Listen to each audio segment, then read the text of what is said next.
You didn't study at film school. I like to think of you as like Queen of Hollywood. She's the most powerful woman in Hollywood. And in her first ever podcast interview, Donna Langley shares her extraordinary career journey.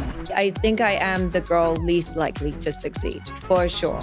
From working the door at a Sunset Strip nightclub to running one of the biggest movie studios in the world, Donna has led global blockbusters like Oppenheimer, Wicked, and Fast and the Furious. Under your leadership, Universal has had the biggest success in its century-long history. We were making things that other people weren't making. I wanted to crack the code. I really wanted to figure it out. But her story isn't just about Hollywood. It's about how someone from a small island outside of England rose to the top and what it really means to take bold risks, lead with vision and values, and succeed at the highest level. Decency is a superpower. It is not a weakness. It is much harder to make the right decision than the wrong one. This is the Hollywood career playbook you can't afford to miss. How do you get comfortable with taking really big risks? The cavalry is not coming. We are the cavalry.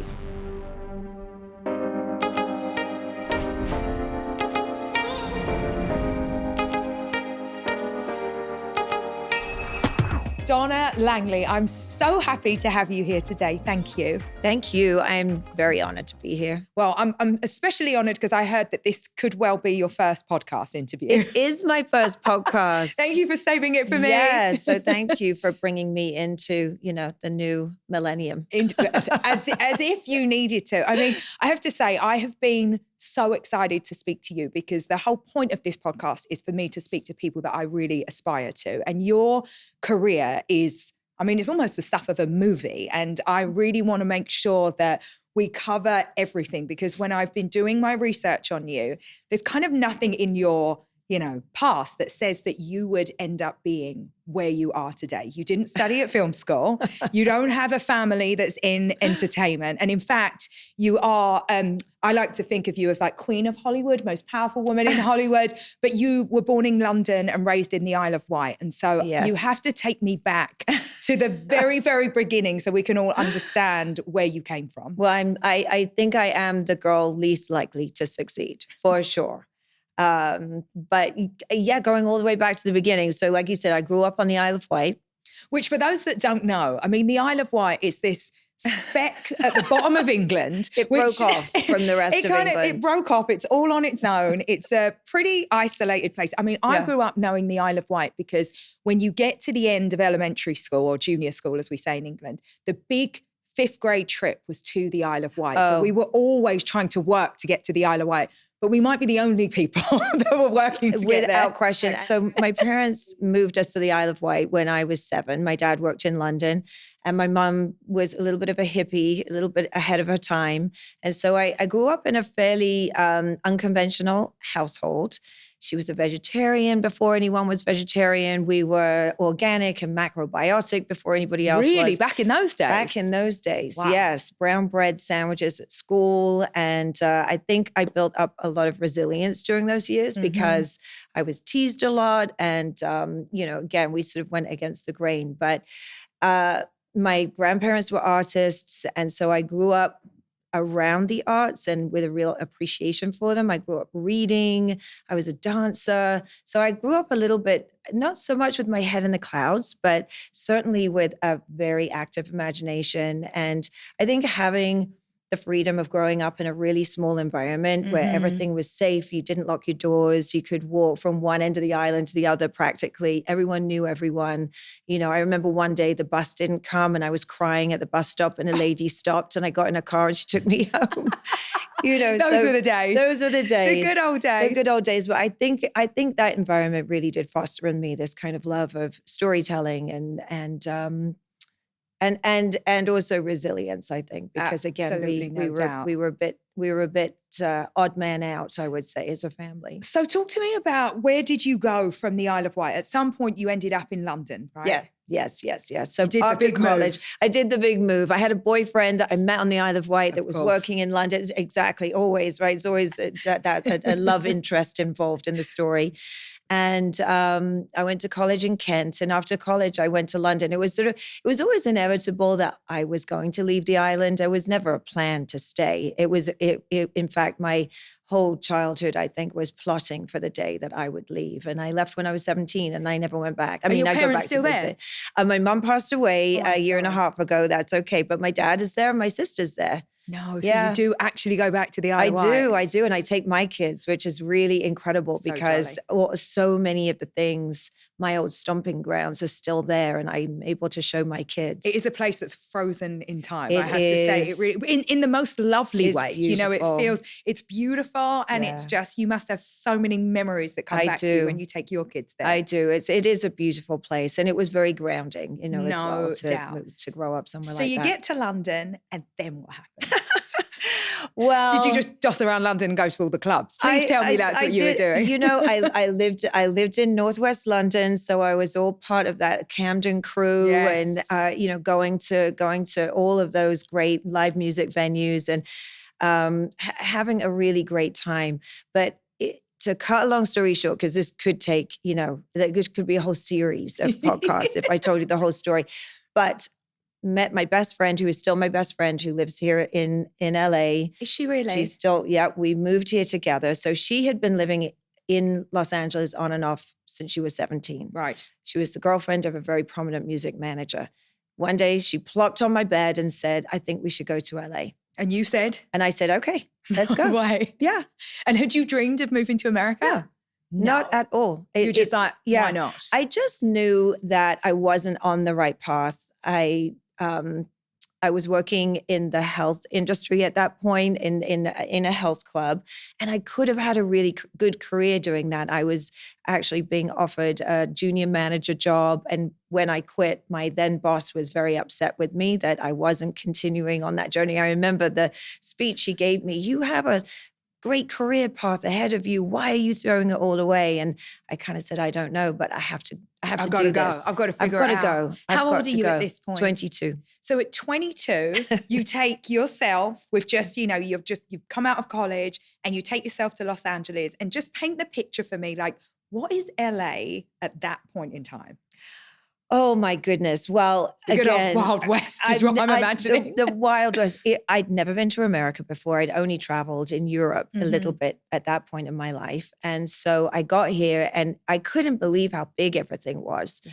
The roads, the food portions. Isn't that the biggest thing for drinks. English people? You get a plate and you're like, is this 4 people's dinner or is it just mine? Why is this sandwich so big? Yeah, why is the sandwich so big? Why are there 4 slices of bread instead of 2? Yeah, and why are there 5 lanes on the freeway instead of 3? Yeah. You're like, what is happening here? Exactly. I remember driving from the airport into West Hollywood where we were staying and driving past the donut shop that's got the big giant plastic donut on the top. And again, like, wow, okay, they like donuts here in America, and why is there a big giant plastic donut on the top of that roof? So it was definitely, you know, I'm not in Kansas anymore. You're not in Kansas anymore. But I had a wonderful time, and I was very fortunate in that my friend was able to introduce me to some people who were in the industry, and very quickly I caught the bug.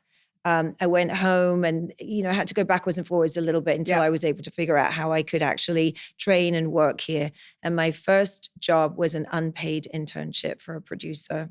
Where did you meet the producer? She was a friend of my friend. Amazing. Yes. And she offered me an unpaid internship role, but it was really great. It was one of the hardest things I've ever done. Just stepping into an industry, and she was tough. She taught me so much.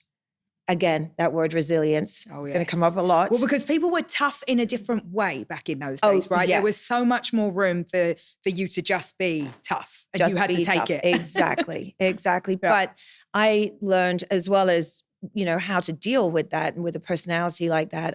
She taught me the Rolodex. She taught me everybody who was somebody in town. Yeah. And this is my industry is a people industry, and it is very much a who do you know? Yeah. And I learned that very, very early coming to LA. My first business failed miserably in LA. And years later, when I did the postmortem, I realized that I completely misunderstood the idea of community in LA, and that everything is done via this community that either comes like because you were born here and you went to school and all your people are here, or you forged this community. And I was somewhat on the outskirts of it and thinking, well, why am I failing? It was like, that's what you missed, Emma. LA, more than anything, the business is done all based on the community. Very much so. Yes, it is. It's a relationship. Still today. It's a relationship of which you are right at the epicenter of. So we'll get there. So you take this job as an intern and you're working like as a production assistant. Yeah. So what did that entail at the time?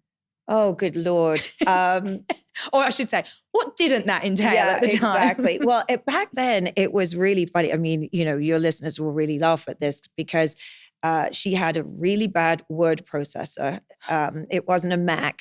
It was just that really complicated Microsoft thing with all the things. And I'd been working on typewriter up until that point. I hadn't even graduated into a word processor. So I had to learn that. What year is this roughly? This would have been 92, I think, 92 or 93. Okay. So back then, people would dictate their to-do list and leave it on the voicemail. Oh. I mean, could you imagine? No, like so convoluted, but that's exactly what was happening. And so you had to get up at the crack of dawn to be able to transcribe the to-do list, which was about 5 miles long. Yes. And then before you had a chance to do that, she was already on the phone calling, have you done this? Have you done that? You haven't done this yet. You haven't done that yet. Get this person on the phone, get that person on the phone.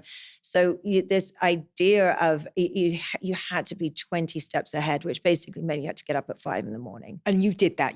But were you happily getting up at 5 a.m.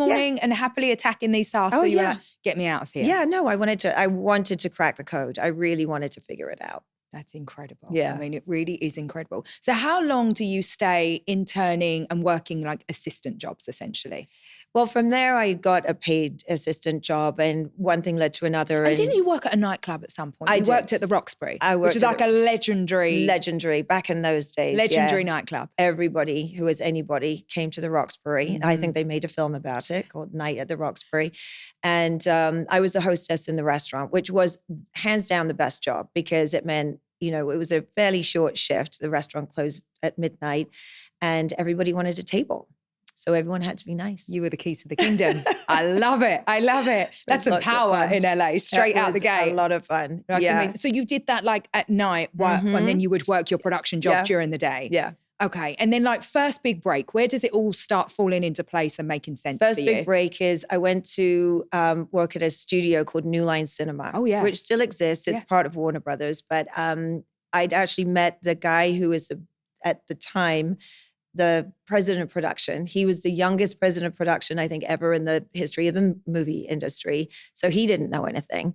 And we met at the restaurant I was working at, and he offered me a job. Well, what did he see in you? Like, what was it, do you think, that landed I think he just saw in me and my friend that we were just ballsy. Yeah. We were just ballsy. We had nothing to lose, really. And we were slightly idiotic and naive, but we thought we were fabulous. Naivety is a superpower at a certain point in your career, isn't it? It is. But I think there's a lot to be said of making moves in your 20s because you don't have anything to lose. Yeah. And, I remember working so hard in my 20s, working ridiculous hours. And my mum and certain family members would say to me, Emma, like, why are you doing this? Why are you killing yourself? And I would say, well, why not? Like, I have nothing else to do. And this is the time in my life. I don't have a mortgage. I don't have any kids. I have no responsibilities. Like, I might as well. Yeah. But I feel like you could separate my friends. I always say this, like those that killed themselves in the 20s and those that like maybe partied a bit too much. Yeah. And now that we're in our 40s, like there's two very distinct that's groups. Right. There's a time and a place to kill yourself and go hard. Yeah. Yeah. I one of the things I loved about the community that I ended up sort of running around with when I moved here was that we all had the shared work ethic. We all wanted the same thing. And I'm still friends to this day with many people that I worked with back in those days. Yeah. And what did that work ethic look like back then? Because I always feel like people just worked in a different way. 20, 30 years ago. I think it was driven by the power base of the industry was, the studio heads and the agents. And if you were in that periphery, you had to work hard because if you didn't, you would lose your job and somebody else would be there to take it from you, right? So it was hyper competitive. and it was a little like my first job, the unpaid internship, you were just prepared to do whatever you needed to do to get the job done. I mean, within reason, obviously. Yes, totally. But you did it. You did it. And if it meant, having to drive all over town to deliver scripts to executives at 10 o'clock at night, that's what you did. You just did it. Yeah. You just did it. Did you have an end goal in mind? Were you like, one day I'll be... Well, it wasn't what I do now.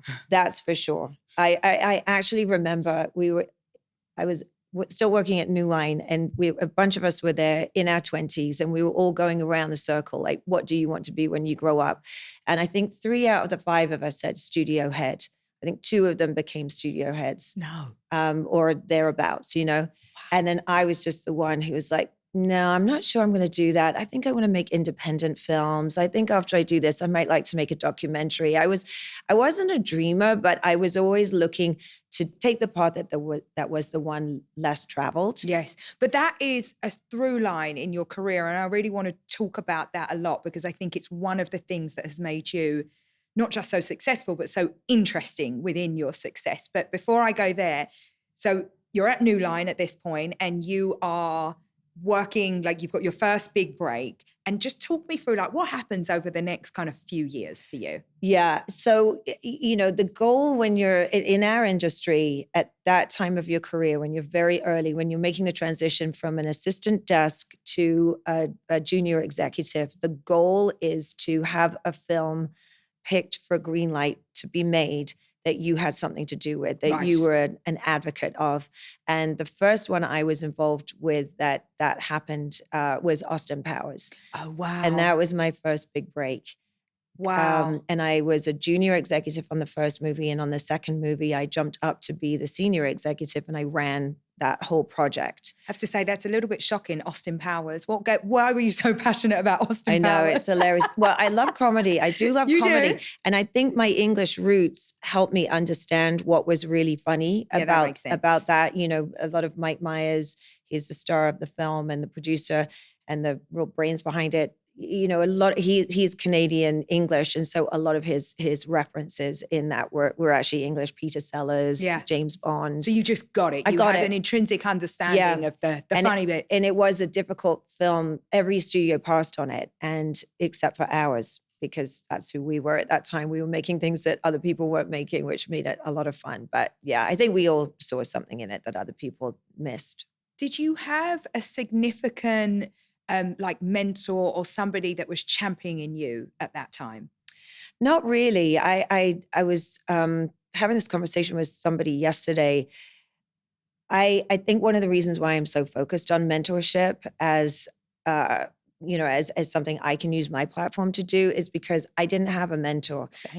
There was certainly people in my life who were helpful at certain periods of time, but I didn't know that role existed. Mm-hmm. So you didn't have that either. No, and it's so interesting because I feel very much the same as you, that now that I understand it and I know the power of it, I want to be able to help as many people as possible. Yeah. And it was one of the reasons to start this podcast. And I said to you, I want to scale mentorship. And that's why in speaking to you and understanding your career and the moves that you've made and what you do, it's so important, because you can't be what you don't see. And if you don't know, the path to being a studio head or how you get those jobs or what the critical points in your career are, then how would you ever figure that stuff out? Exactly. Well, it takes a lot longer, doesn't it? Takes a lot longer. Because you have to learn by trial and error. And so how long do you stay at New Line? Because your career has been a series of incredible moves and incredible companies, but you've obviously, you had to move and figure out what you were going to do next. Yeah. So I was at New Line for 8 years, and it ran its course. It got to a point where, in the corporate world, and New Line was a scrappy mini major studio, Mm-hmm. but we were doing great things, but inevitably they're all part of big corporations, and the inevitability, I believe, in big corporations is change. Yes, things happen. People come, people go, leadership changes, the times change. It's very cyclical. And so New Line became a very different kind of company. And I left right before it got bought by Warner Media, and AT&T, I think at that time. I can't even remember, honestly. But I was really glad that I kind of got out I got out at the right time. I had a great time there. I learned a lot. It was really like an apprenticeship for me, but I was ready to go and work at a bigger studio and have a different experience. And that's what I did. And I went to Universal. Were you poached out of that job or Yeah. did you were? Yeah. That's so incredible. Okay. I have to read this part because I don't want to mess it up. Ah. So you are very, very clearly one of the most influential and powerful executives in the entertainment industry. Just some of your projects: Oppenheimer, Get Out, Straight Outta Compton, Wicked. Before that, you oversaw franchises like Fast and the Furious, Despicable Me, my kid's favorite, thank you, Jurassic World, my bigger kid's favorite, and Born. Actually, you're like my family favorite. My husband loves that. But you were also named one of Fortune's most powerful women very recently. And under your leadership, which I think is like the most incredible part, Universal has had the biggest success in its century-long history. So some people might say you have the Midas touch, but I wonder how you think about that when you hear all of that. Oh my goodness. Well, don't be too British, Donna. I won't be. I won't be. You'll make sure I'm not. Yeah, no, I'm going to hold you. No, look, it is really good to reflect back, and it is fun to hear all of those titles read aloud. And of course, it does take a village. There's been many people I've collaborated with, and I have an incredible team. So we should talk about that too. But it has been a great run. We have had that's an understatement. Yeah, it's been like a run like no one else. I mean, yeah, for more than a decade, which is quite unheard of. I'm just in the middle of reading Barry Diller's book, and isn't it good? It's so great. It's so good. I highly recommend it. Wouldn't you recommend it? I honestly would. I'm a couple of chapters in, but I mean, I personally think Barry's incredible. It gets this book better is giving and you better. Yeah, it's a really great how-to. I do think looking back, reflecting, to be able to understand kind of the path forward and the path ahead is sometimes a really good tool. Yes. But just listening to him talking about his run at Paramount, it actually reminds me very similarly of what we've been up to. The technology changes are happening. We've gone through the pandemic. We've gone through all of this change and disruption in our industry. And we've been able to not just survive, but thrive throughout all of that. And so reflecting on how we've done that and what's made that possible it's a good thing to do. It's a hugely good thing. Yeah. I mean, what I would say to you, just to blow your trumpet a little bit for you, is that pretty much everyone else is a man and you are a British woman. But to me, that is so huge. And I wonder when you look at your career now, how much of your success you can attribute to being a woman, because I imagine that your approach, not just to leadership, but to how you run a company, run a division, how you manage a board, like all of the things that you've been through, women approach that very, very differently. And so is there any of your success that you can directly attribute to being a woman? Yeah, I think there's a couple of different ways to look at that. One is certainly the things that I've advocated for, the movies that I've wanted us to be involved with. So I think about Mamma Mia. Yeah. What a hit. Right. What a hit. What a hit. And first of all, that was driven by my deep love of ABBA. I love ABBA so much. And I have loved ABBA since I was tiny. But also it was being able to look out there in the marketplace and see there was a white space. Women were being underserved in the marketplace. And I think I uniquely understood that because I am one. Yeah. Same thing with Girls Trip, when we made Girls Trip that was such a good one. Yeah. It was a good one. It felt like a first of its kind female comedy, right? Because it was a first of its kind, right. And people had attempted, things before, but not like that. But it feels to me like you made a career out of the niches. Like you've been able to see like where these like niche audiences might be and yet exploit them in a different way because they're not niche at all. Yeah, exactly. And again, it's about seeing that white space. Where is there a gap? Where is there a need for something to be? I always say it's really fun to give the audience something that they had no idea that they were waiting for. And again, Girls Trip was a really good example of that. Same with Bridesmaids. Yeah, we did. If you asked me, Emma, do you want to go and see like a female comedy? I'd be like, no. Yeah. But then when I saw it, I was like, I can't get enough of this. Yeah. This is amazing. Exactly. So then that goes to who you collaborate with, who you choose to go and make something like that. Well, because you're seen as someone who's very much like the friend or the champion of the creative. So what is it about you and your taste level or your relationships that makes you so good at what you do? Well, I love experts in the field, right? When I look at animation, and you mentioned Despicable Me, so Chris Meledandri is an absolute expert in the field of animation. Now, I'm not responsible for him being at Universal. It happened before me, but we've worked together very closely for 15 years. I mean, if you think about it, 15 years ago, there was no such thing as a Minion. It didn't exist. I don't remember the time before Minions. You probably don't. If you have children, you do not remember the time every day before there's Minions a Minion existed. of some kind.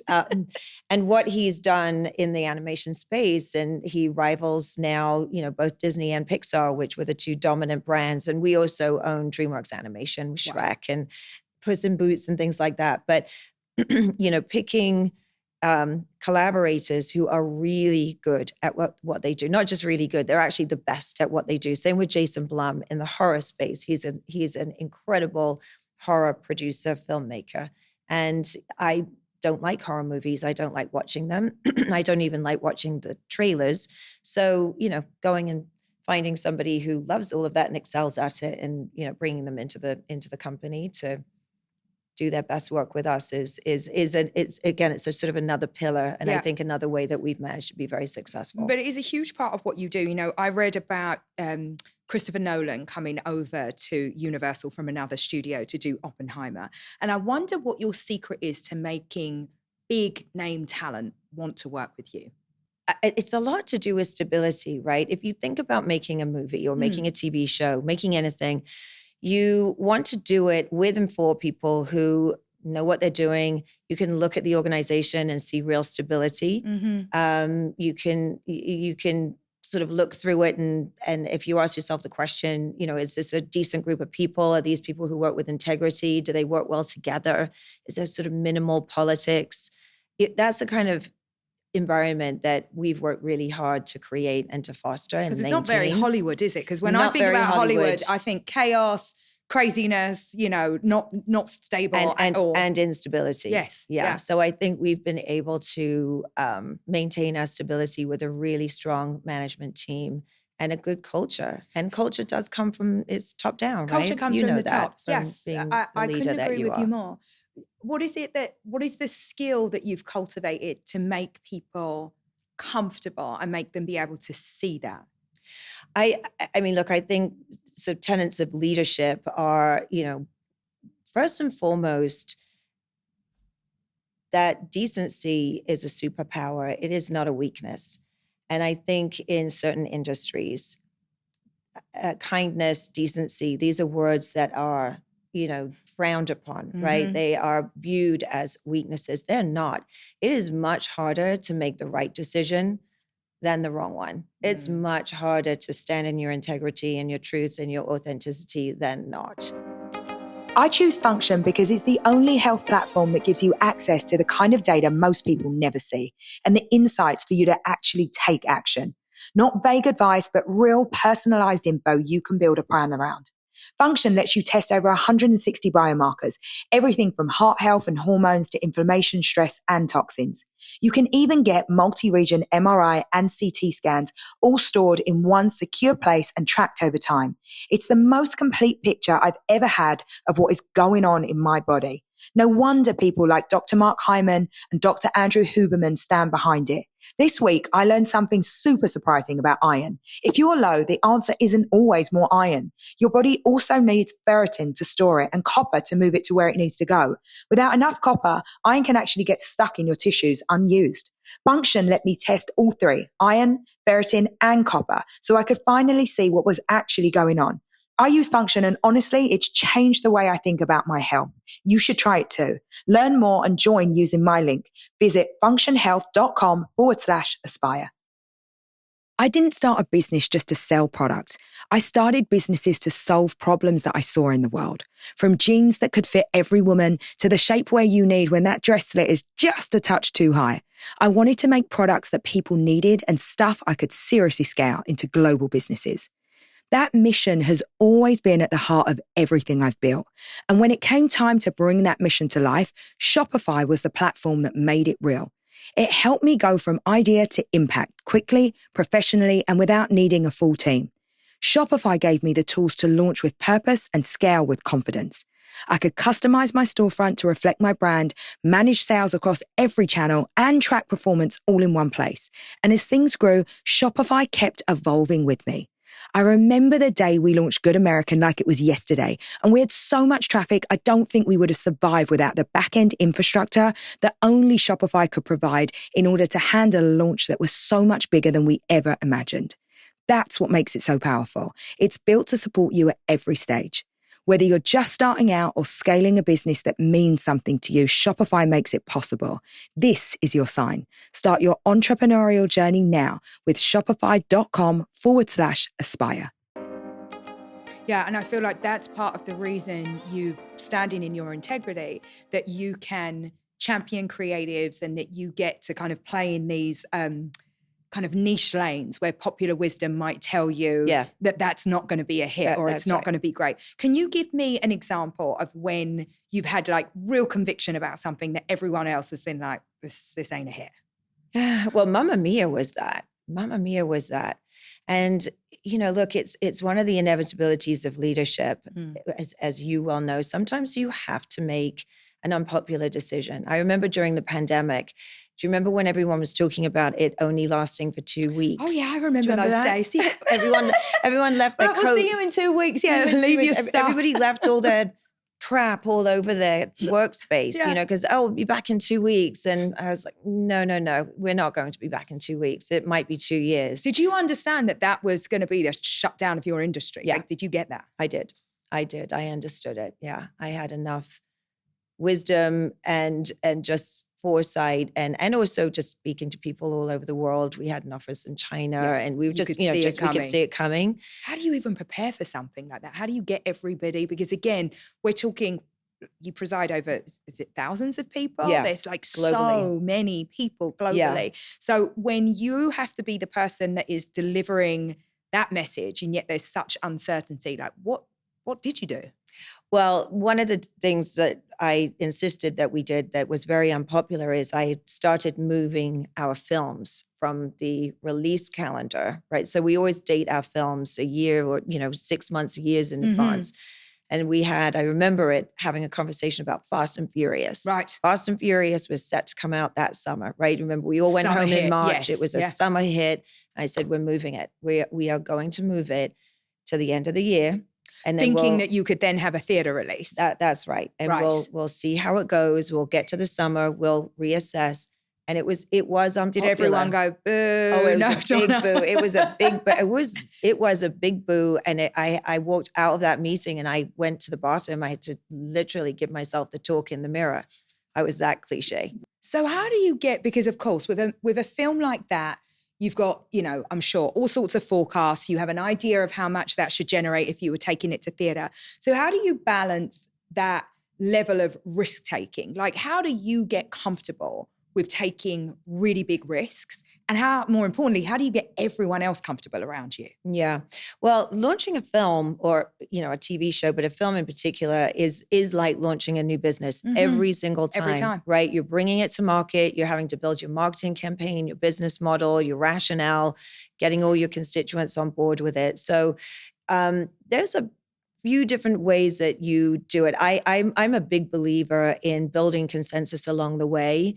If you can avoid it, not walking into the room with decisions already made, even if you already know in your head. Donna, I'm going to stop you there because I need you to explain that to people because this has been one of my biggest learnings. I remember, when I was in my 20s, I'd walk into a board meeting and be like, ta-da, surprise. No, people don't like that. No, they don't, funnily enough. I was like, why didn't that go down well? Building consensus along the way. Will you just talk a little bit about what that means, what that looks like in your business? But I think it's a huge lesson for people. Yeah, I think it's applicable, right, in a bunch of everywhere, in so many industries. So in our case, there's a big myth in our industry about green lighting a film that, that's the decision to make it.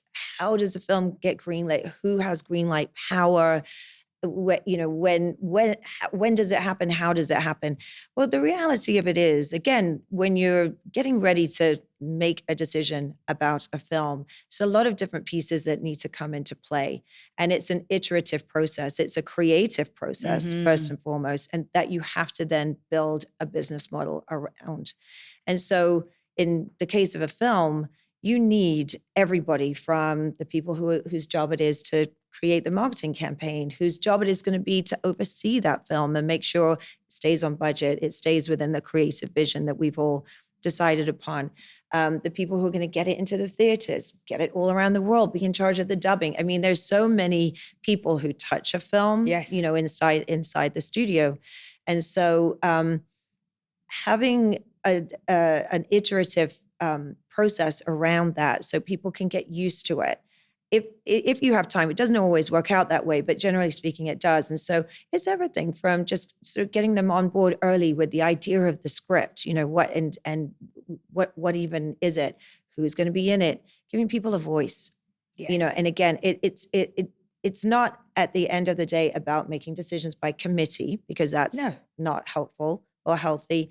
And it's not a democracy at the end of the day. There is one leader usually who is accountable, right, for making sure that everybody's got their salary paid, and all. It's not a democracy. But sharing in that process, in that journey to get to the outcome, is, I think it's a very healthy thing to do for an organization. Yeah, I think it's healthy, and I think that it really there's something really powerful about it. And I think that anybody that's listening to this today, and it can be something as big as greenlighting a whole movie, but if you boil that down to, I don't know, you have a big presentation in the office. The idea of, you presenting that on the day and getting everybody that needs to buy in, bought in that moment is very unlikely. And so the idea of going around and bringing in the different departments or the different individuals and, preceding some of your ideas and showing people and getting feedback and building consensus, it's so powerful. And it took me a really long time to learn that, but it's probably one of the best things that I've learned, because people feel they've come along the journey, that they're not, completely sidelined by what you're saying, and that they've been part of that decision-making. So it's a really important thing to learn. I think that's a great example as well, using that kind of presentational moment, because, we've all been there, right? And I think what this process really is all about is, as a colleague, as an employee, as a leader or boss, really it's about empathy and compassion. You're putting yourself in somebody else's shoes for a moment to say, I'm walking in with this idea. I want that person to buy into this idea. And if you don't go to the next point, which is, what is it going to take for that person to buy in? Meaning, what does it mean to them? What is going to put their ass on the line if they sign up to my idea? Yes. And you having an understanding of that actually makes your idea better, because you can solve for that issue before it's even an issue. Exactly. Well, absolutely. It might make you refine your idea a little bit, right? If you really can kind of go around the table and go, okay, what do they all need? And what are they all going to be? Because people at the end of the day, really, we all do it. It's my livelihood. It's your livelihood. Am I going to be okay if I put myself on the line for this one? How have you developed your leadership skills over the years? Do you do you have a coach, or has it all been trial and error? Because you have I think what you're known for in your industry is that you have an extremely empathetic leadership style. You lead with creative, you're seen as a friend to the creative, but people that work with you, under you, at your colleagues, you are seen as a very elegant, sympathetic and empathetic leader. Where does that come from? Because your industry is not known for those people, I'm just saying. Your industry is known for the characters that were portrayed on Entourage, for example. Exactly, or the studio more recently. I think going all the way back, my mom probably was my biggest coach. Really? But but I think a lot of it has been trial and error, and I do believe that I learned the best lessons when I made a mistake and or when something went wrong. I mean, really, adversity, I think, is our greatest teacher, right? That's not an original thought, but there was a time in my career where I had a horrible boss. He was awful, and I behaved badly. And, I tried to undermine him, and it impacted our output. We weren't making good creative decisions. No one was happy. my colleagues were miserable because everyone was sniping and bitching and complaining. And once that situation was over, it resolved itself, having nothing to do with me. I had to do some soul searching because, I wasn't happy with who I was behaving that way. I was not my best self. I wasn't bringing my best self to the table. Were you just trying to do what you were seeing? Were you trying to be the same leader as you had? I was trying to survive. And I thought I could beat him. And I thought the way to beat him was to undermine him. And it wasn't, all things were revealed in the end. And, but again, it even if I had prevailed, I wouldn't have felt good about it. No. That's not how I was raised. That's not how I raised my kids. It really went counter to my values. And so when I was faced with a similar situation another time, I behaved very differently. You did? Yep, I did. I took the high road. You did a Michelle Obama. I did. I mean, what would Michelle do She always goes high. I always go high. As somebody else recently said, take the high road, there's less traffic up there, which I think is a really good one, isn't it? Oh, I'm going to remember that one. That's going to come out like it was my own tomorrow. But that was a big lesson for me. It was before I had kids. It was, in that era of my career where I was just scrappy and, I didn't know what I didn't know. And but it was good. It was a hard lesson to learn, or it was a good lesson to learn a very hard way. If I hear you right, you say that failures are completely inevitable, but how do you hold the failures without letting them eat at your confidence? By a couple of different ways to do that, I think, is first of all, you have to go very deep on why did something fail. And that can be hard, can't it? It can be really hard because you have to be very honest with yourself. Yeah. You have to take accountability. You do. And what I've found in most times I've made a mistake, if I take that moment of reflection, however it works, whether that's in a group setting with colleagues or it's a long walk around a park, or going and talking to somebody, it always comes down to, oh boy, I did something against my intuition and against my intuition and my instinct. Yes. It always comes back to that. Yeah. Are you somebody that leads with gut instinct, or are you like looking at data constantly and dissecting No, that? it's gut instinct first, and then the data needs to conform to my instinct. Right. Do you ever go against the data? Numbers are just a different way of telling a story. Yes. Yeah. But you've learned to embrace the numbers. Yeah. Yeah. Have you ever got it completely wrong? Oh God, absolutely. Yeah. Oh yeah. Yeah. Not too many times, it's better to be right more than you're wrong in my business. Yeah, exactly. Because they're such huge bets. Yeah, they're such huge bets. When did you get comfortable in your life, like because what you do, I mean, it's so big and there's so many people on the line and such a huge amount of money and credibility and all the things. So how have you managed to get to the point where you're comfortable just to make those decisions and to have the failures? Yeah, I think I've never looked at them as risks. There's lots of things written about our studio, about, whether it was Oppenheimer or, a number of different decisions that we've made as being risky. And I think part of it is I don't see them as risks going in. And it might just be I see them differently. And I haven't been surprised too often, in the wrong direction. And so it's validating, right? If you follow that gut instinct and you bet on brilliance every time, And also I think the other thing is when we have failed on something, on a project, but the integrity was there, we did follow our instincts. We did everything right, but the movie gods didn't align, as they sometimes don't. I can feel okay about that. I can, nobody ever likes to lose money for their parent company or anything like that, but I can. You can reconcile it. I can reconcile it. Yeah. Because not all great bets come off. Like sometimes they can still be, a good idea or a great story to have told, but it's not commercially viable. Or the timing was wrong, or there was some factor that you couldn't control. But you seem to have like a balance of assertiveness in your leadership style, but with the elegance as well. And that's what I keep coming back to, because I just don't think that you see that so much in your industry. So do you consider yourself a bit of an outlier? Very much so. Yes. Yeah. Longevity at a company is so rare today. Yeah. It really is, isn't it? Nobody seems to stay anywhere. It's like I get resumes constantly of like 2 years here, 3 years there, 2 years here, 3 years there.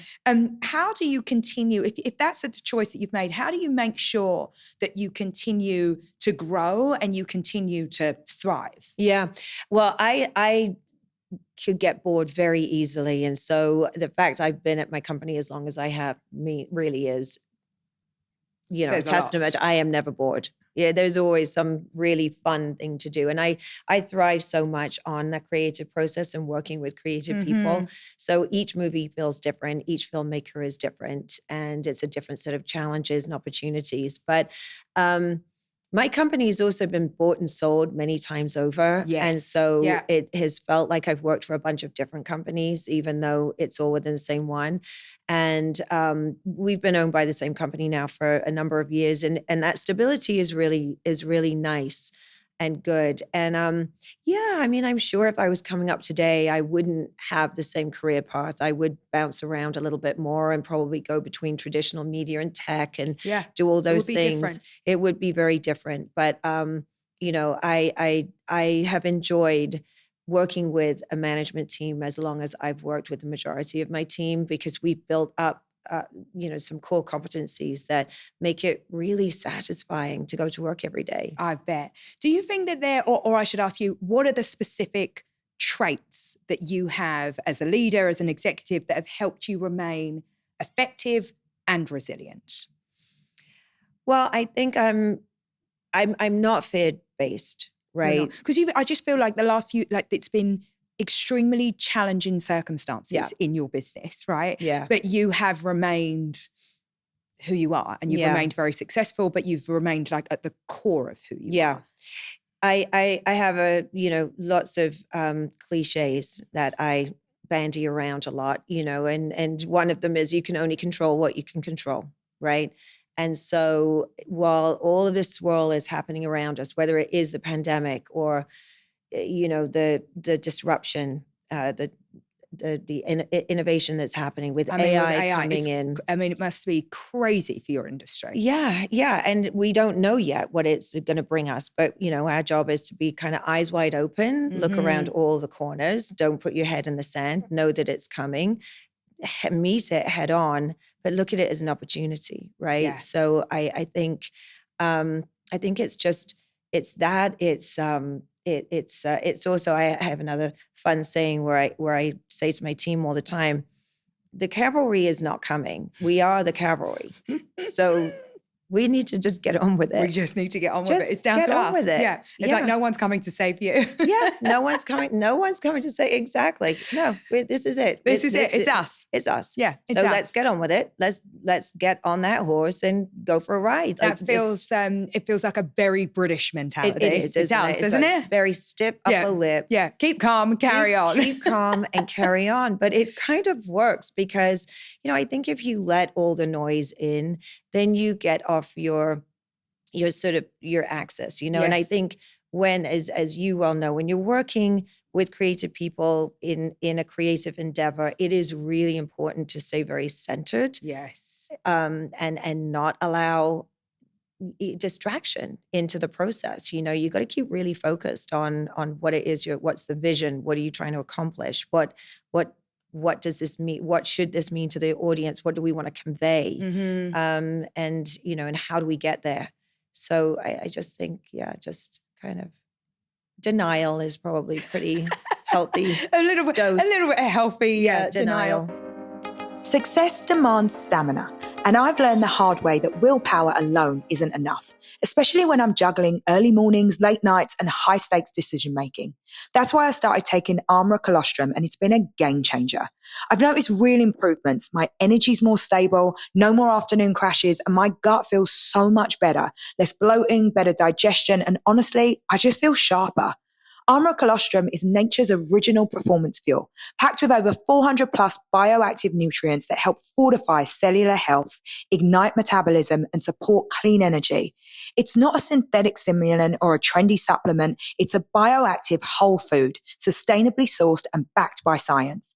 I've also noticed my skin looking brighter and more hydrated, which I wasn't expecting, but I'll take it. Top performers trust Armor for a reason, because when you feel your best, you perform your best. We've worked out a special offer for my audience. You can receive 30% off your first subscription order.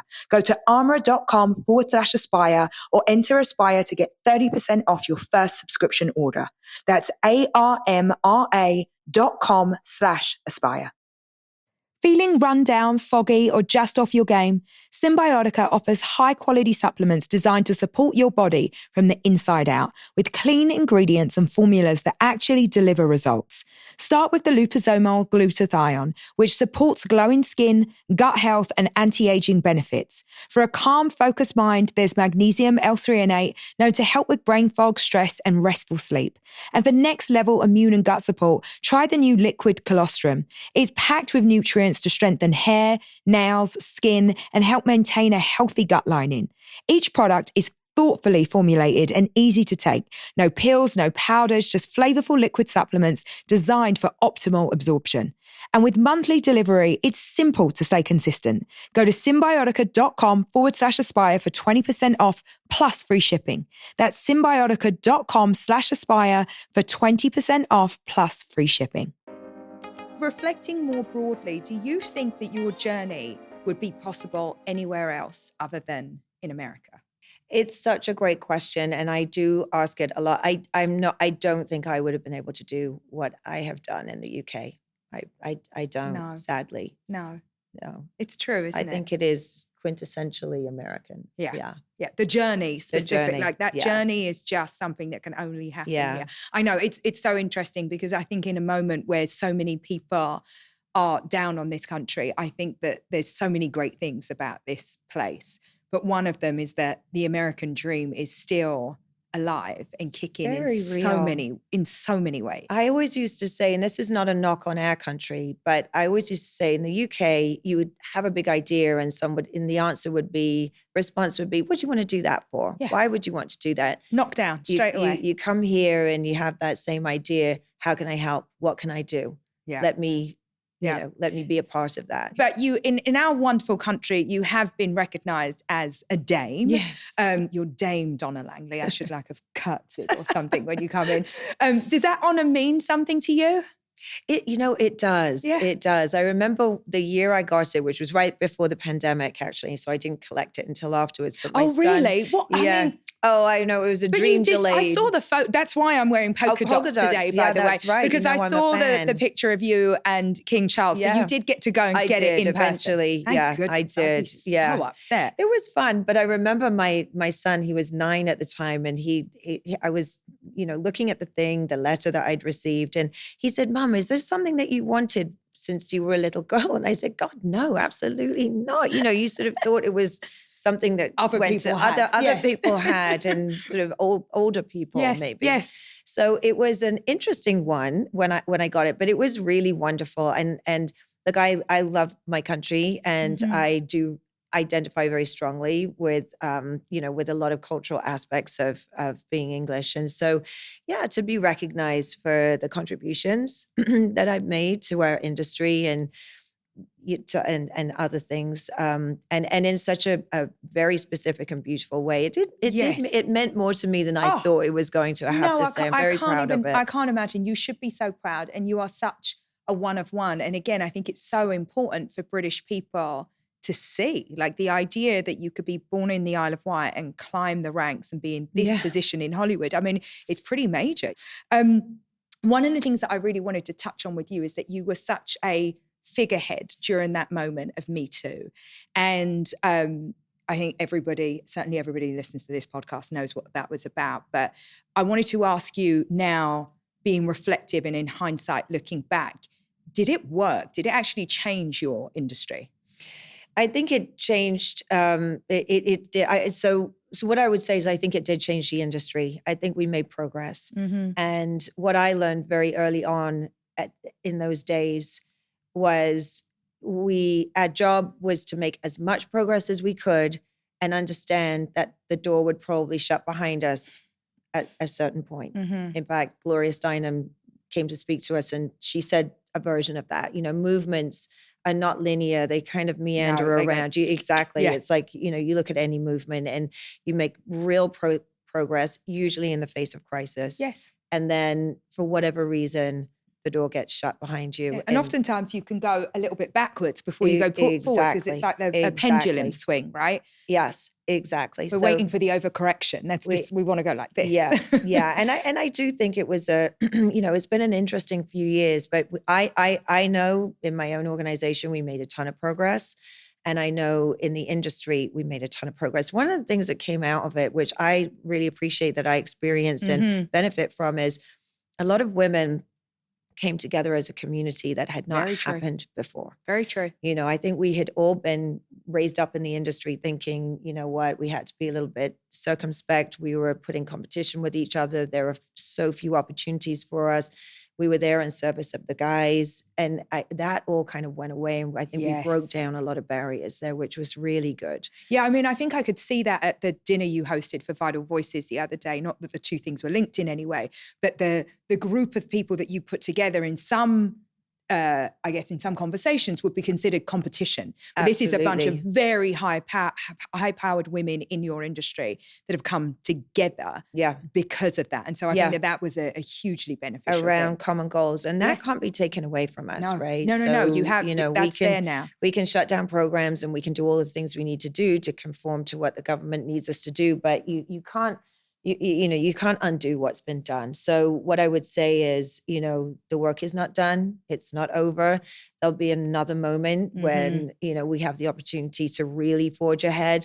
But in the meantime, just keep at it. And I think this is something that everyone can do. I always say it doesn't have to be a big thing. It doesn't have to be a big program or a big gesture or something. Small things help. Small things matter. It doesn't matter if you're an assistant. There's going to be somebody else around you in your place of work, in your friend group or wherever who kind of needs that helping hand. It can make all the difference. And that is in any industry, because it doesn't matter if you're in film, if you're in fashion, if you work a more traditional corporate job. I think that movement helped lift, or move the curtain on so many of our industries. And we all started to think about doing things differently, and we operate differently as a result of that time. Yeah. Often I guess that you are the only woman in like a very influential space. And I wonder how you find your voice and your confidence. Like, is there something that you call on or a ritual that you have, or have you just trained your mindset at this point? I think at this point I've trained my mindset. It's not intimidating to me anymore. You never get intimidated. Well, anymore. I get intimidated by probably the silliest things, but but being in a room with a lot of men, or being a minority in a room is I have learned to be okay with that. But I think earlier on in my career, the ways that I would cope is, somebody gave me really good advice once. Actually, they just said, you don't need to be the loudest person in the room. You don't need to speak until you really have something to say. And I think I operate very much that way. I'm a listener. You learn so much by listening. It's a fantastic skill to have. It's a really good skill to have, and not many people have it. It's true. It took me a long time to learn to listen. I'm still learning. You're a great listener. Don't sell yourself short. No, but it's one of those things that if you are, I'm trained, or I'm hardwired to fill in the gaps, because it would make me feel uncomfortable to be in silence. And sometimes you just need to take that moment and take it all in and just listen. Yeah. And it's a really underrated skill to be a great listener. And of course, when you're coming up in your career, you can feel insecure if you don't speak up. You think if you don't, if you're not heard and you're not seen. And I don't think it's the case. I think you can really hold yourself in your power and you can wait for the right moment. I always say also, never go into a room unprepared. You know, the Never. more prepared you are, the more confidence you're going to have and the greater ability you're going to have to find your moment to speak up and say something that, you know, can be said in one sentence as opposed to an hour long of conversation of people talking over each other. What other advice would you offer to anyone that feels isolated in their professional environment? You know, either because they're a woman or they're a minority. Do you have specific advice that you offer to your teams? Yeah, I mean, I think it's about finding community, you know, and again, just knowing that when you're coming up in your career as a woman of color, or, you know, and anyone who is a minority, honestly, in any way, it is inevitable that you're going to be in spaces where you are one of one, where you feel other and you are othered. It's going to happen. And so building resilience on the outside, where do you find community and and then just bringing that strength into that room with you. You are married and a mother of two. Yes. And I read somewhere that you didn't take much of a maternity leave, which neither did I, actually. And while I love that I offer very good and generous maternity policies here, it's an interesting thing that I think so many successful women at some point felt like they had to return. Do you think that you would be where you are now, A, had you had children at a different time in your life, and B, had you taken much longer time off afterward? I think to answer the second question first, it would not have mattered to my career if I'd taken more time. If I had been boundaried, if I had been strong enough to hold my boundaries and say, nope, I'm not coming back. I'm going to take another month. And you just weren't strong enough at the time. I wasn't strong enough to do it. I felt too vulnerable. I felt, too weak to do that. And I don't regret things in general. You know, I did it. I got through it. You know, I found other ways, to sort of build back.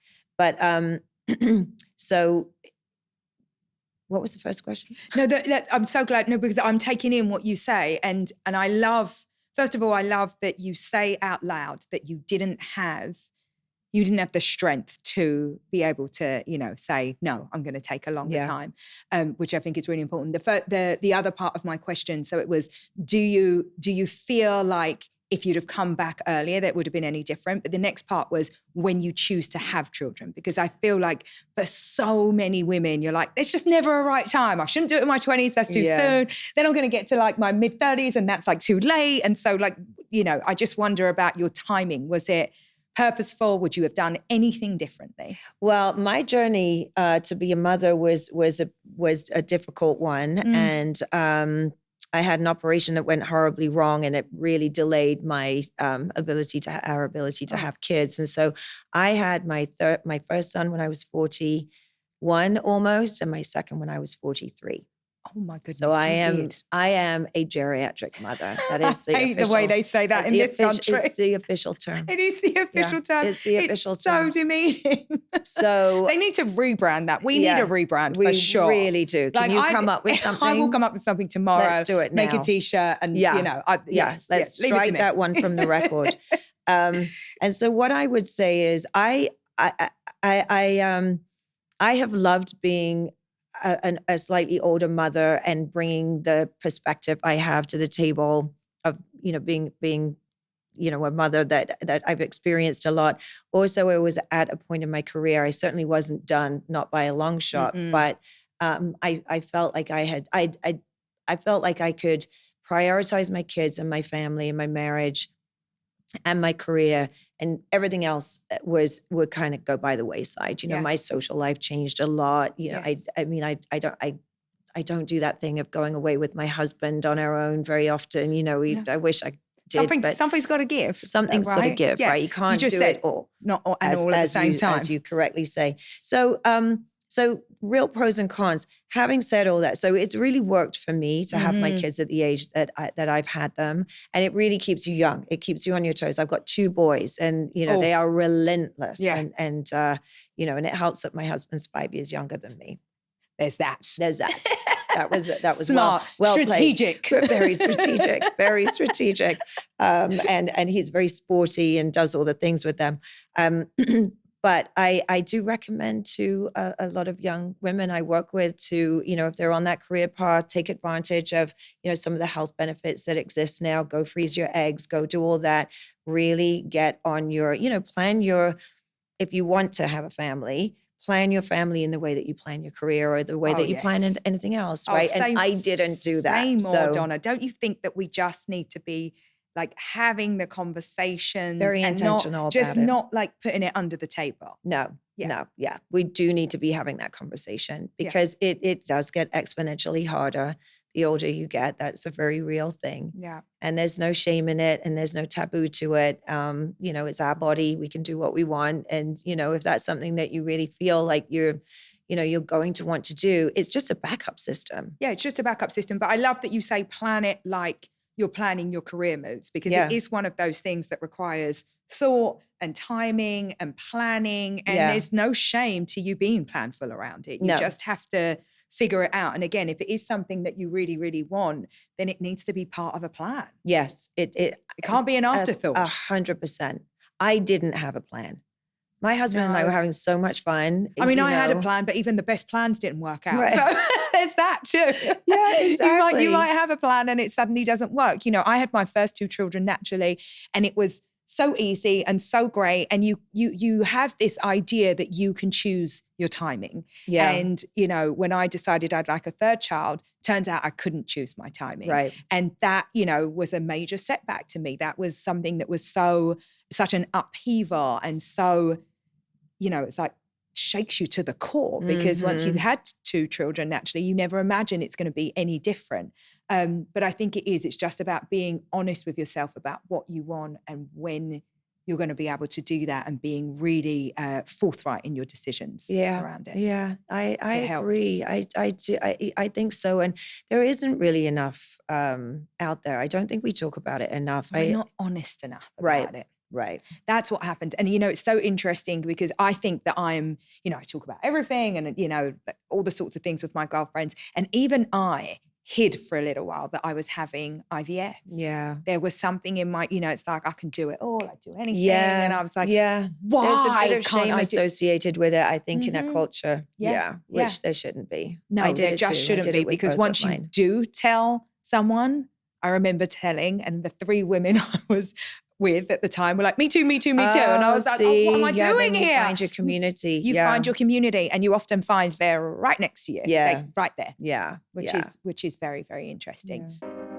Running a business is hard enough. You don't need your payment system slowing you down. That's why I love Square. There's this bakery I love that makes the best sourdough, and every time I check out, it's so fast and so seamless. You tap your card, grab the loaf, and off you are, out the door. That's the magic of Square. Smart, easy-to-use tools that just work. The interface is so intuitive, you can start using it right away. No manuals, no tech headaches, and it's built to fit any business. Whether you're running a coffee cart, a clothing boutique, or a beauty salon, everything's in one place. Payments, inventory, staff schedules, invoices, you name it. And as your business grows, you can add on what you need, like loyalty programs or payroll. Square keeps up so you don't have to slow down. Get everything you need to run and grow your business without any long-term commitments. And why wait? Right now, you can get up to $200 off Square hardware at square.com/go/aspire. That's Square, SQUARE.com/GO/aspire. ASPIRE. Run your business smarter with Square. Get started today. At its core, entrepreneurship is about vision, resilience, and the courage to create something lasting, even in the face of enormous challenges. Bao, Artist at War, tells the remarkable true story of Joseph Bao, whose creativity and determination became his greatest tools of survival. Imprisoned in a Nazi concentration camp, Bao was a gifted artist who risked his life to save others by forging documents. Even in the most impossible circumstances, he remained a creator, an animator, a poet, and a romantic. His story is proof that ingenuity and imagination can be acts of resistance. The film also tells of one of history's most extraordinary love stories, Joseph's bond with Rebecca, a woman whose bravery matched his own. Like the entrepreneurs who turn vision into reality, Bao shows how creativity, resourcefulness, and the will to build can endure even in the face of destruction. It opens September 26. Visit baomovie.com to watch the trailer and learn more. You can also sign your organization up for group screenings. Again, that's BAUmovie.com. What would you say to someone who aspires to a career like yours? What would be the advice that you would give? Oh my goodness. I mean, if they were just coming into the industry, I would say just jump in 2 feet first, go work anywhere, just learn as much as you can, as fast as you can. Also be prepared that it could take you a couple of years. That transition, like I said earlier, from the transition from a desk, an assistant desk to a junior executive desk is a hard one. Mm-hmm. Once you do it, you're kind of off and running. I would also say be very fluid. Do you want to work for a tech company that's making content, or do you want to work for a traditional media company? I had a great assistant, Juliet, for a number of years, and I hired her because when I said I asked her the cliche question of where do you want to be 5 years from now? She said, the job I want hasn't been created. Oh, what an answer. I know. Juliet, yes. Juliet for the win. Yes, Juliet for the win. And that's she was right, by the way. Yeah, come on in. She was right. And because she's going to work in the future of your industry. That's she right. Doesn't. But my follow-up question was, why do you want to come and work at a traditional media company then? Why don't you go and work for Netflix or Amazon or Apple, wherever? And she said, because I want to learn the systems and processes that underpin this industry, because I don't think they're going to be gone in 5 minutes. What a winner. Where's Juliet now? Yeah, she's out there. She's out and about. You should meet her. Yeah, she's great. Go Juliet. And I think I think she was right about that too. So I think, again, there's all sorts of, early career biases. I want to do this. I want to do that. Just, again, learn as much as you can. I think there's a lot of young people actually leaving college and going into the agencies and doing the trainee program. Yes. That used to be a thing 20 years ago, 25 years ago. And I think it kind of tapered off. And now I'm seeing a lot of that happen. Well, I can understand why. And I think the same is happening in fashion and in the creative industries, like going back into those kind of very early, I guess, like the sort of like the dirty work, because at the end of the day, in our businesses, it's the relationships that matter. It's, again, understanding those systems and processes that are the underpinning of the industry. Like, you can't shortcut some of that stuff. Yeah. You got to go through it. You've got to do it. And that will help you if you're making, I don't know, AI generated content or whatever you're doing. Of course. Still need the relationship. You still got to be able to pick up the phone and get, shit done. That's right. No, I think that's a really good point. Yeah. It really is. I heard that you're a big rap music fan. Are you? Do you like ABBA and rap? Is that where we're going? I'm very eclectic. Very eclectic in my taste. Do you have like a hype song that you ever like as you're in the mirror? Is there something? Well, I mean, having made Straight Out Compton, I love Straight Out Compton. I love The Chronic. I love going back to the 90s. Me too. Oh, so you can't good. beat 90s rap. You can't beat it. No. You can't beat it. I will listen to like a full Warren G album before anything that's been released in the last 5 years. Just so everybody's clear where my preferences are. I did just go and see Kendrick and SZA though. That was a great show. That was so good. Did you go? It was so good. I did go, but and I also think that the reason I love Kendrick is because he feels like one of the old rappers. Oh yeah. Like to me, it's like he has that like 90s sound. And it just feels so like lovely and familiar, and I understand what he's saying because I'm an old cow now. Like, I don't get any of the new rap. If you're called Lil anything, then I'm not feeling it. I'm sorry. You're out. I can't, like, that's Your for somebody else. I'm you. just like, let my kids deal with it. Yeah. How do you unwind and recharge? What are the things that you do to keep yourself energized and well and have some sense of balance? In the exercise realm category, I do Pilates. I could have told you that you're a Pilates person. I do weights and I love to hike. Oh, that's the privilege of living in LA. I know. Yeah, the hiking. Like none of my English friends are like, "Where are you hiking?" Like, and I'm like, hiking? "I hike like I'll be in Beverly Hills and I can see a mountain." I have no idea where I am, but it's the best thing ever. It's so great. Yeah. It's so good for the soul. Just clears your head. Yes, it is. Yeah, we're fortunate enough to have a place in Ojai, and it's so beautiful. We have the best hike right outside of our door, so I do that. And oddly, I find reading scripts really therapeutic. Really? Yeah. After all these years. And I think it's because in my day-to-day job, there's so many things pulling me away from that creative process that I love it. I sit down and I've got the script there and I open it. I might take a nap for 10 minutes, just a 10 minute, just a quick one. And then I'm back to it. But no, getting connected into that process makes me, I find it really calming. Well, that's probably another reason why you're so successful, because you've been able to somehow couple the business aspect and keep this creative part of your job, which you're clearly very, very good at. But the two things like go hand in hand. And I think that that's kind of quite unusual in a way, that you could head a studio and still be at that point where you're like, I'm reading scripts. Yeah, I think if I lost that, it would be time to leave the field. Yeah, and it's nowhere near time for you to be leaving the field. I'm not ready. So what is next for Donna Langley? Oh my goodness. I think I'm really focused on where our industry is going. We've been waiting for this seismic change to happen for, I think, almost a decade, with streaming now being so ubiquitous. It is here and it's not going anywhere. People are consuming their content, their user-generated content in such a different way. And then AI is going to come in and change the game completely. And I don't mean movies and TV shows are going to be made and written by AI. There's going to be checks and balances. And I'm a big believer in, the human element is so important.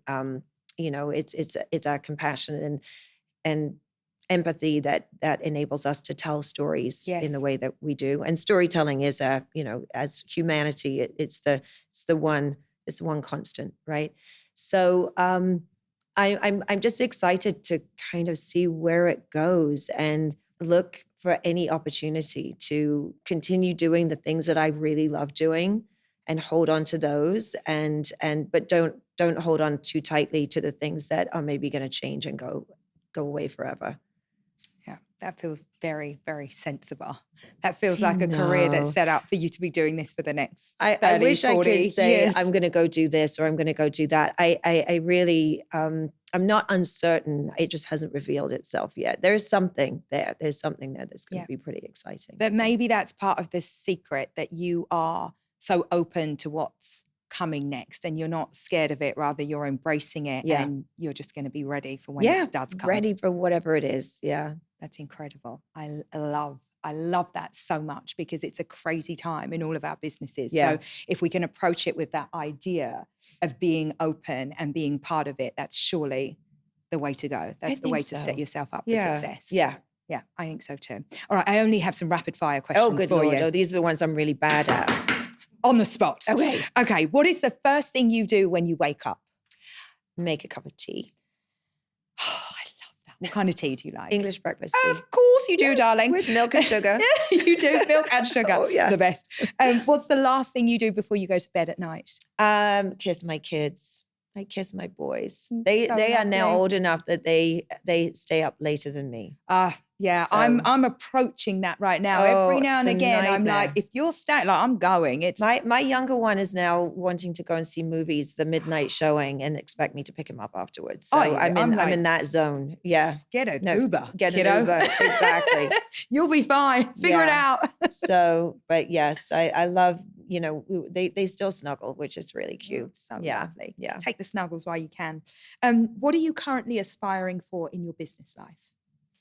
Continued success, just continuing to work with the best of the best. Oh, yes. And what are you currently aspiring for in your personal life? I think it's about staying grounded. There's so much going on in our world every day, right? And, having kids, you think about them more than you think about yourself, right? It's just, I want, I'm focused on what do they need to be thinking about as a career path? What's the world going to look like for them? Yes. So, again, it goes back to what I was saying earlier. Try and stay educated, stay up to speed on everything that's happening, but drown out the distractions and the noise and the hysteria as much as you can. I just want to stay very, very grounded with my family. That's a perfect aspiration. What is a book that changed your life? Oh my gosh. I think it was Love in the Time of Cholera. Oh, I read it at a time where I was so open. it's a good one to to everything. revisit. It's about Yes. unrequited love, Yes. and it's the sexiest environment, and I So loved good. it so much. I've read it so many times, and You revisit? I love that. revisit. I do with my favorite books. Yeah, and I think I also read it at a time where a lot of people were reading it at the same time, and so I met so many people and made friends by virtue of reading that book. So that's so lovely. What's something that you valued when you were starting out your career that you no longer value? oh my goodness, that is a trick question, Isn't it? Yes, Everyone says that.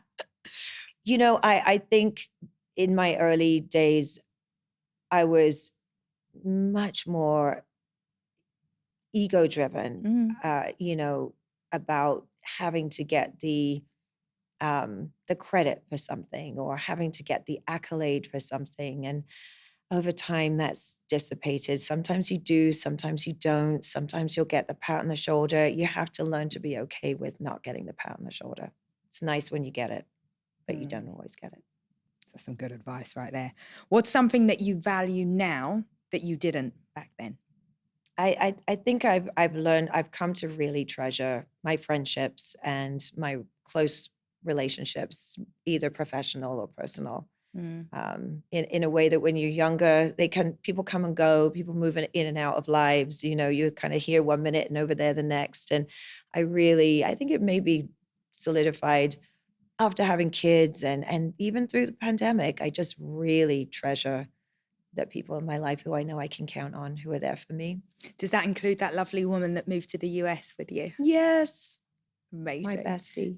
How amazing that she's still your bestie. Yeah. So cool. I'm so happy for you. And I'm still so just impressed by you and all of your success. And I'm so happy that I got to sit with you today and learn even more. Thank you so much. Thank you so much. It's been so much fun.